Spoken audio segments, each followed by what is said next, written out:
Hi everyone, my name is Zoe Sargent and I'm excited to tell you about some work that I did to understand young children's perceptions of autistic peers.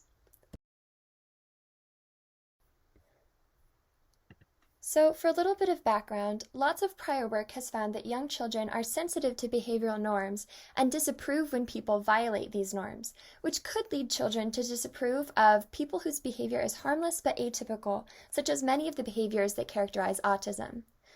And in fact, prior work has shown that children negatively evaluate autistic individuals on the basis of their atypical behaviors, but that these negative evaluations are lessened when they're told the person is autistic. In this study, we were interested in how 4 to 7-year-old children would evaluate characters whose behaviors were characteristic of autism, and whether telling them that the character was autistic would influence their evaluations. So we presented children with 6 scenarios in which 3 characters were behaving one way and the 4th character was behaving differently. The 4th character's behavior was chosen to approximate one of the behavioral features of autism, such as gaze aversion. So for example, in the listening to teacher scenario, we told kids, these 3 kids are all looking at the teacher, and this 4th one is looking away.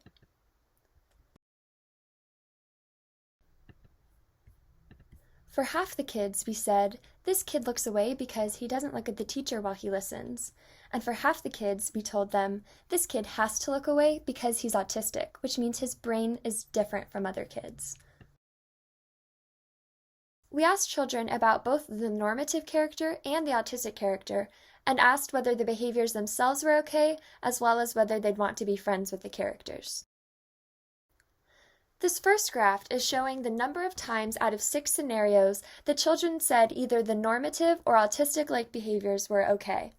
As can be seen from the graph, all of these behaviors were evaluated as okay significantly more than would be expected by chance, so 3 of the 6 scenarios. Additionally, the normative behaviors were evaluated as okay more often than were the autistic-like behaviors. We explored differences among the 6 scenarios and found a significant effect of scenario, such that gaze aversion was evaluated more negatively than any of the other autistic-like behaviors. This graph shows that gaze aversion was the only behavior that kids objected to, and was also the only behavior in which there was an effective condition. So children in the label plus condition, who received an explanation for the autistic character's behavior, were more likely to say that it was okay than were children who received no such explanation. And finally, this last graph is showing the number of times out of 6 that children said they'd want to be friends with either the character who engaged in the normative or autistic-like behavior. Again, across most age groups and conditions, children said that they would want to be friends with both of the characters significantly more often than expected by chance. However, young children who were told that one of the characters was autistic were at chance in their willingness to be friends with this character. And overall, children were more willing to be friends with the character who engaged in the normative than autistic-like behavior. So, in conclusion, this sample of non-autistic children generally said that both the normative and autistic-like behaviors were okay, and that they would be willing to be friends with both characters. However, they did object to autistic-like behavior in peers more often than normative behavior in peers. Eye contact seemed to be a particularly strong social norm for children in this age group, given that gaze aversion was the only autistic-like behavior that children evaluated negatively.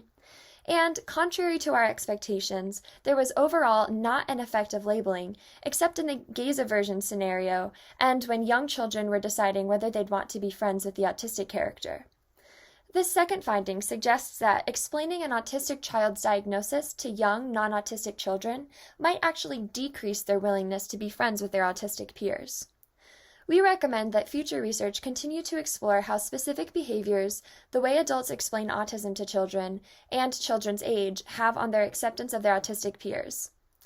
With that, I would like to thank all of the participants who gave their time to participate in this study, the members of the Jaswell Lab, especially the undergraduate research assistants who helped with the study, and you for listening.